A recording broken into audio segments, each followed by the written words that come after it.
Hey everybody, on today's episode of PincheAls Garage, we are installing a fuel pump assembly into our Mark III VR6 fuel tank, and we're going to be putting it in the Mark II. So let's get to work, because this is PincheAls Garage.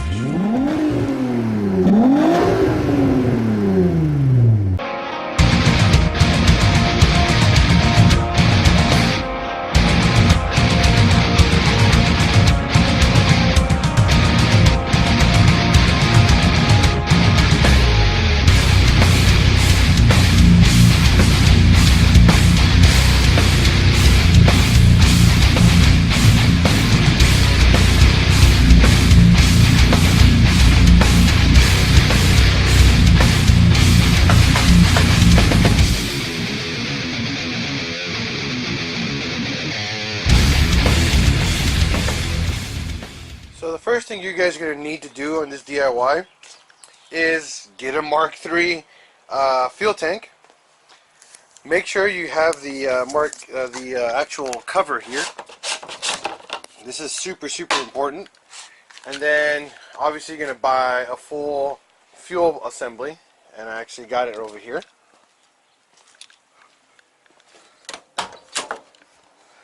Messy car. There we go. We got fuel line, and the fuel assembly, and the fuel gasket for the fuel assembly. This is actually called pretty much the fuel pump sending unit with an actual fuel pump. And we're going to be using the Spectre, I think it's Spectre or Spectrum, let me see here. What brand is this? Yeah, Spectra Premium. The nice thing about this actually does 74 GPHs, which is gallons per hour, and that converts to 170, I think, 180 liters per hour, which is actually perfect for running a big turbo 1.8T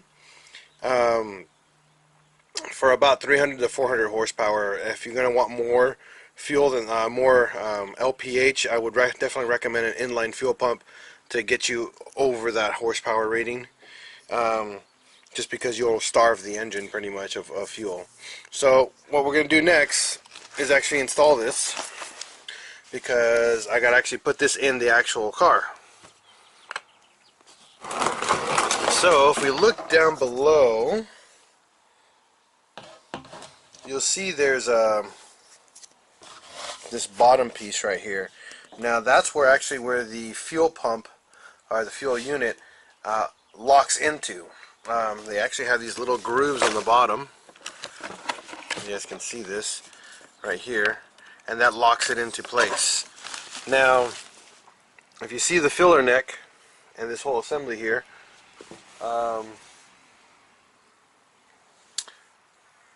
we need to figure out which direction the fuel pump has to be mounted. And what's cool, it's really simple. This is the filler neck, so technically, if we're looking on the side of the car, this will be the front of the car going towards the front, this will be going towards the back. Let me turn this around really quick. There we go. So yeah, the back of the car, the front of the car. The reason why we have to know the orientation is because when you put the pump in, it has to go in a very specific way, because if you don't, the fuel lines will be pointing in the wrong direction, and you'll have binding and dumb stuff going. So we want to make sure everything's done correctly. Okay, so back to where we were at. I did clean the tank. I did the best I can to clean the outside of the tank, but you know, it is what it is. So, fuel pump to the car. This is the back of the car. Remember that. That is your orientation. Very important. Now, my friend gave me the gasket for this car, but it was not the. It's old and used, so I got a brand new rubber seal for it.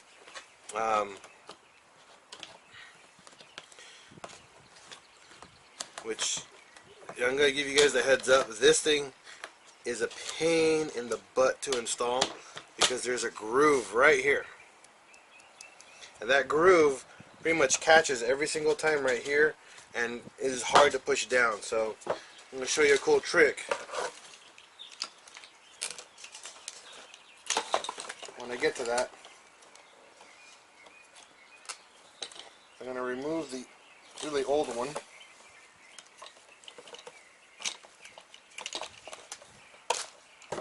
Pop in a new one.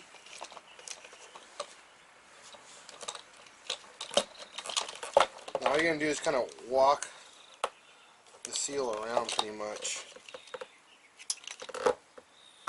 Now when you buy this full sending unit or full pump assembly, it does technically come with the gasket. So it didn't come with mine. It was supposed to come in the box, but it wasn't in there. So they got me a new one. They actually, AutoZone sent me another one for free, so I was pretty stoked about that. Now, you'll see here, see this assembly? See how it twists? It's actually supposed to twist because you're supposed to push down on it like this. And these fuel lines are supposed to tuck in just like that on the side. Nothing crazy, don't try to straighten them out. No, they're meant to twist like this. So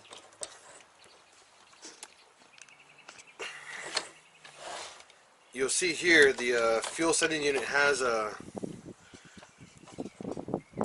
arrow pointing to the direction that we need to actually go, where the fuel lines are going, which is, you know, we got to go that way. So that means the fuel pump goes in like this. What's nice, you can actually get your hand in here first and then get that fuel pump lined up and click. Once it clicks in place, pretty much you got that part in. And then here's your float. Okay, float goes down first. You have to like kind of wiggle it in there. It's annoying. I hate these things so much. There you go. Now the float's in there. Next thing is to push the fuel line down into the tank, and there you go. Now remember what we were talking about, the lines have to go this way towards the tank.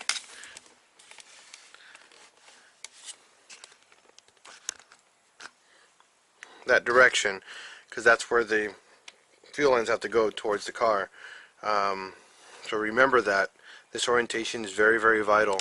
Now what's really nice about this unit, it tells you right here, that's to the car. This is a pressure, feed, and return. This is the return line, that's the feed line. So when you put your new fuel lines in, mark them with a piece of tape so you know which one's actually, because I'm going to be my fuel lines are going to be identical. So I won't know what's what. So when you're actually going to mount these, hook them up to your fuel rail, you need to find out which one's the feed line and the return line. So this is pretty straightforward. Now to my cool little trick. Now, your issue here with doing this guy, doing this seal is, this is a new fresh seal and it's going to be hard to push in. So with some WD, put some on your hand, just a little bit, not too much, and just rub it around the seal really quick. Now what's really nice about WD-40 is that it dries up and doesn't stay around very long, so it doesn't cause any damage to the seal. If you soak that stuff with WD, then whole different story. But WD is not a lubricant, it's a water displacement fluid, so very, very different. So now what we're going to do is push in the seal around, because what's going to do is going to try to catch on the outside. And while you're pushing it in, make sure you hold it so it doesn't come back up on you. Because the top portion is spring loaded, so it will come back up. It's really annoying.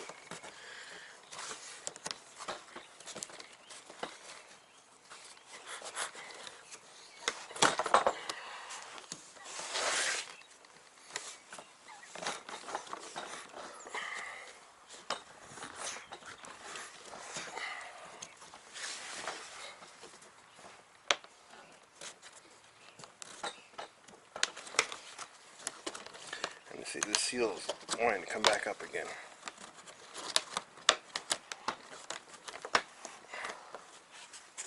I'll get on the other side of this.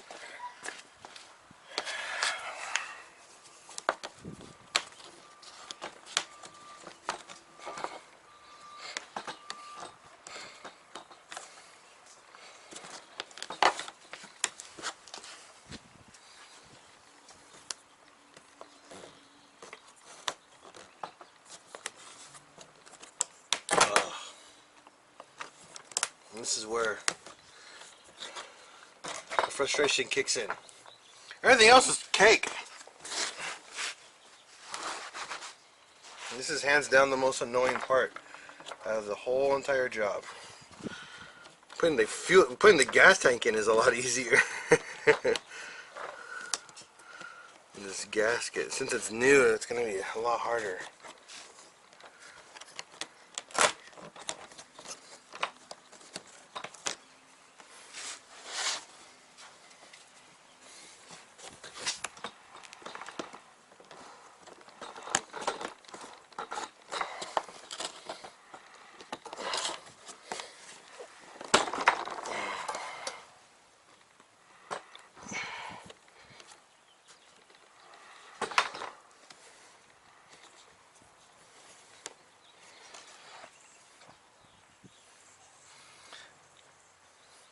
We might need a flathead screwdriver to push it in a little bit.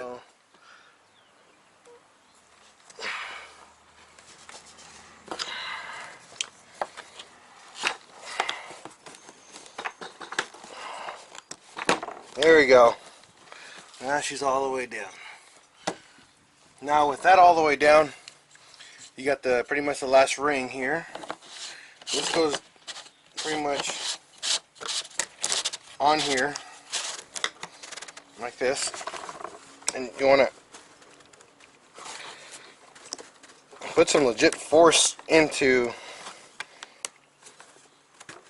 this.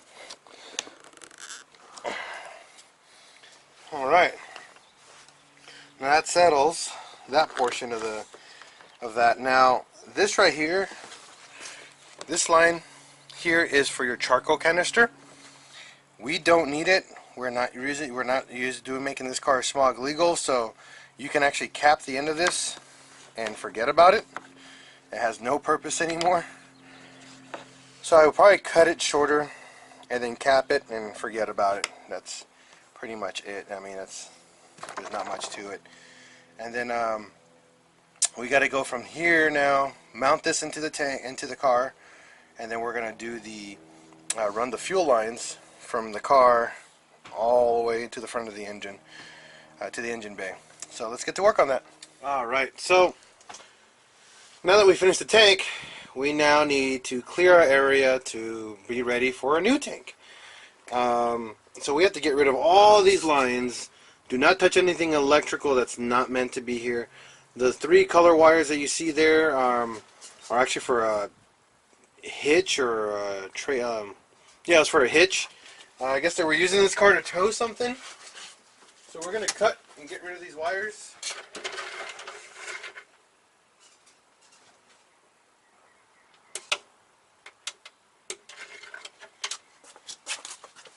And we're going to work our way down and around,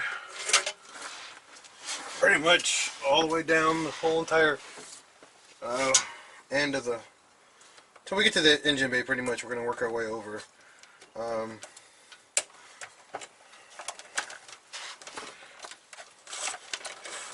And the reason we have to I'm replacing all these lines, this car came with the secondary fuel pump, so I had a high and low pressure, and as you can see, they don't match up, so we have to make new lines. Not a big deal. What's cool about making new lines, you got new plastic, everything's new underneath. Just makes everything better. You know, feels good that you know that you can depend on the fuel lines you just put in, because it's all new. You know, so, and you're going to work your way all the way down.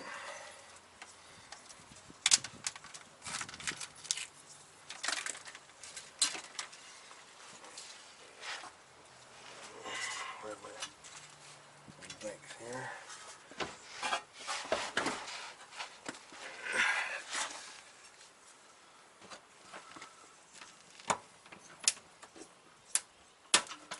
And things are going to break. I mean, this is a 20-year-old car. Well, actually almost 30-year-old car, so old plastic, new plastic. A lot of stuff is going to go bad. Just take your time. If it breaks, oh well. Order some new stuff. Feel good about it, and keep going. Now, when you get to the front of the car, you can actually yank the fuel line, the hoses out.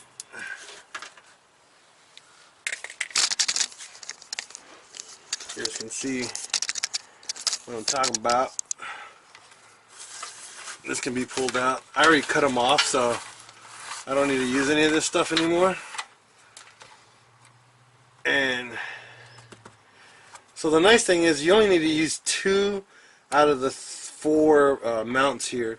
So I mean, I kept breaking the middle one, so we're fine still for running new line. But yeah, that's pretty straightforward. I mean, that's the whole process, and you're going to go through there. Now the thing is, you want to run it through the engine bay in. You don't want to go this way and out.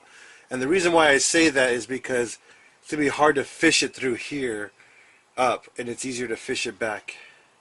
It's going to be much easier. And then you always want to give yourself a ton of slack when you're going to be running this stuff, so we'll be going there. So now we're actually got all the stuff taken out. We're going to now get the engine, not the engine, the fuel tank put back in, and then go from there.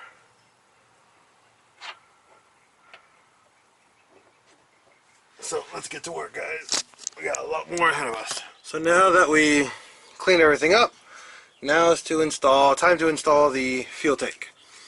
Now the first thing you need to do, slide it underneath the car obviously, and get that fuel filler neck outside of the wheel well, right there. And then you're going to get your jack. If you got a piece of wood, get a piece of wood and put it underneath the jack. That way it's level. And we're going to jack it up slowly. Now in doing so, obviously you're going to be putting pressure on everything. So what you want to pay attention to is when you're going up, go check the filler neck, make sure it's going straight up. Make sure you get no weird alignment, nothing going in weird and bending. That's very, very vital to getting this job done nicely. Okay, so let's get you going. So got my piece of wood here. Now, if you're doing this solo, like me, oh man, if you're doing this on your own like me, it's a pain. So be patient, because you'll get there.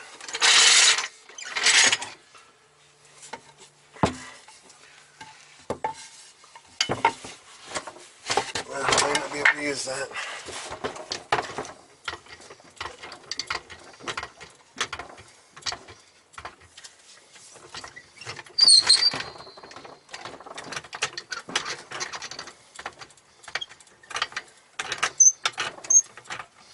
Make sure the tank that you're getting is also empty. You don't want to have a tank with stuff in it. It makes the job a lot easier. So now your tank is going up. The alignment's very, very vital. There are a lot of spots where your hangers go. You got one here, one back there, and up in front. We'll show you where they go when you get your straps put on. But now our most important part right now is actually getting the filler neck to line up. So let's go over there.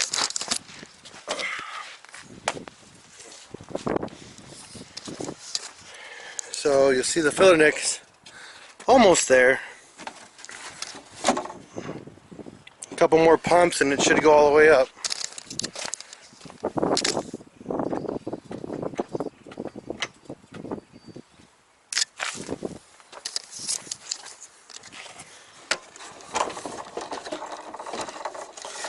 And then what you're going to need to do is kind of like,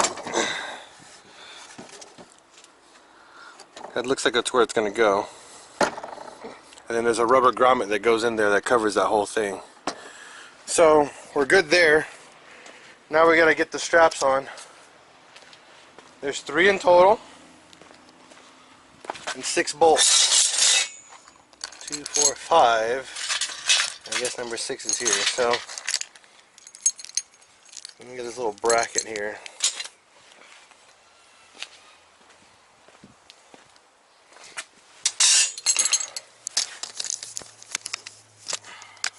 So now you guys can see what I had to do all on my own.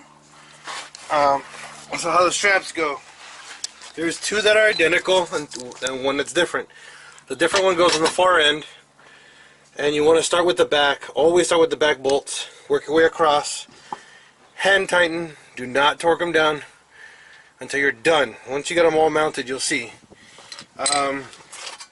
Make sure you kept all your plates, because they're very important. The plate that looks like this.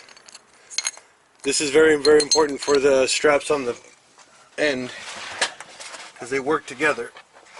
You'll see here, the straps hook onto the back of this, and you tighten it down with 1 bolt, and then the straps go over and onto the back. 1 and 1, and that's it. That's the entire pretty much tank install. There's a gasket or a grommet here for the fuel neck you're going to need to put in, but we'll get to that in just a bit. Tighten your tank down once you have everything lined up, and you started these all by hand. Do not use these, because these you can strip really, really easily, so just be careful, guys. Alright, I'll show you guys the next step. So now that your fuel tank is installed, now we got to install these little the seal. Just yank it in this. Just gotta push it in. That's pretty much it. So it lines up.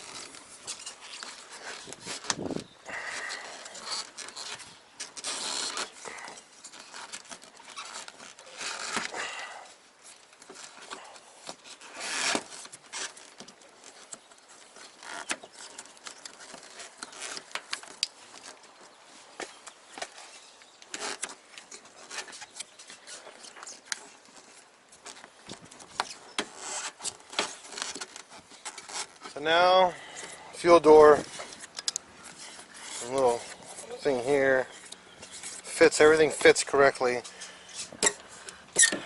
Done. Now I need a fuel cap. I bought a brand new one for it, somewhere around here. There it is. And I used the part number from Duralast 6835A. Brand new fuel cap. That should fit in here beautifully.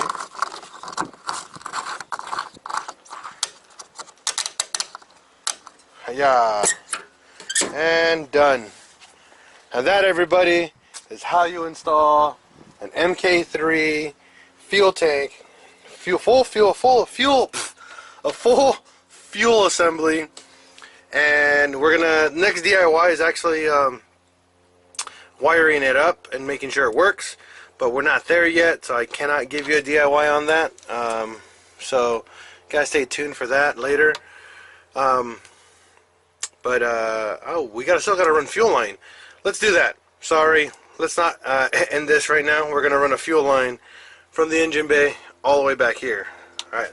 So I got 25 feet of this Dorman Part number is 800-072. This is 3/8 nylon tubing. This is pretty much what you need for fuel. This is strictly for fuel because there's a special lining in these guys, so you have to use this for fuel. So what you're going to need to do is run your fuel line down through this hole, just feed it through, and go underneath the car, find it.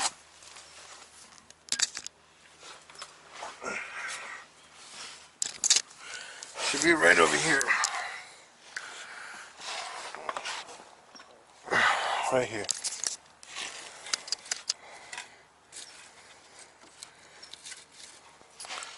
This is where it becomes a problem. I'm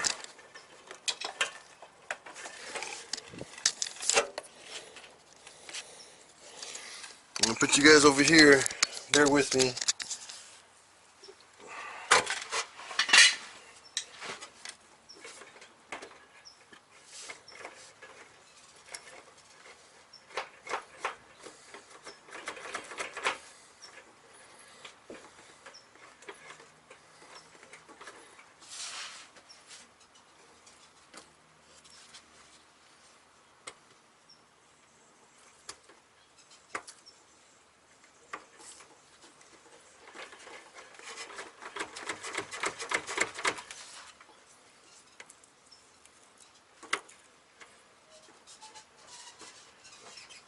There we go.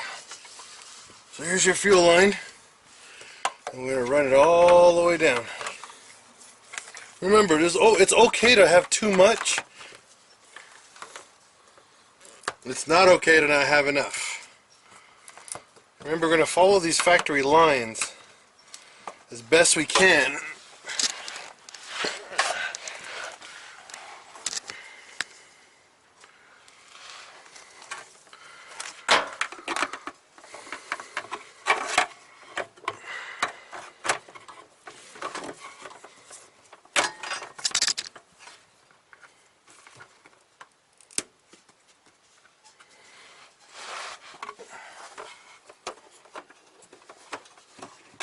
So it looks like we're going to need to replace some stuff here.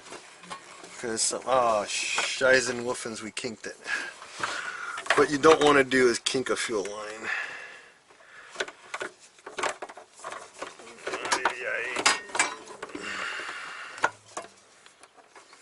So now it's kinked for...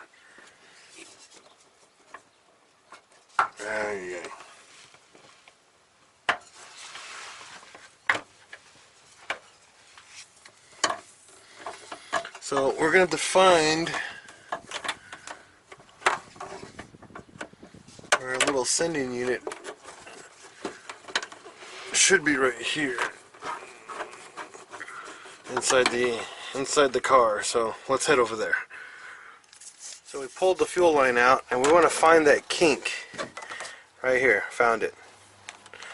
So we're going to pull this about that much, because we're going to have to bend the line a little bit and get it all going. So now that we got the fuel line installed, repeat the process for the other line and you're done. Make sure you label them though. That's very important. So that line I just did is the return line. And then just repeat the process for the other side. Make sure you're going to label the feed line. That way when you're on the other side getting the engine put in, you know where the line, what is what on each line, and it won't give you such a big headache. And that's what we're going to be doing over here on this side once we get the engine put in. That's it for that. We're going to show you next for the next DIY coming. After this is actually the brake booster, clutch, and all that assembly is next, which is extremely vital now for the next part of the car, because that's what's actually going to finish up the mock-up of the bay, because we need that installed before we actually put the engine in, because this will allow us to match up what we need to actually, you know, figure out where things go pretty much. Alright, thanks again for watching this episode of PincheAls Garage, and as always, we're going to break, fix, and repeat. Peace out, everyone.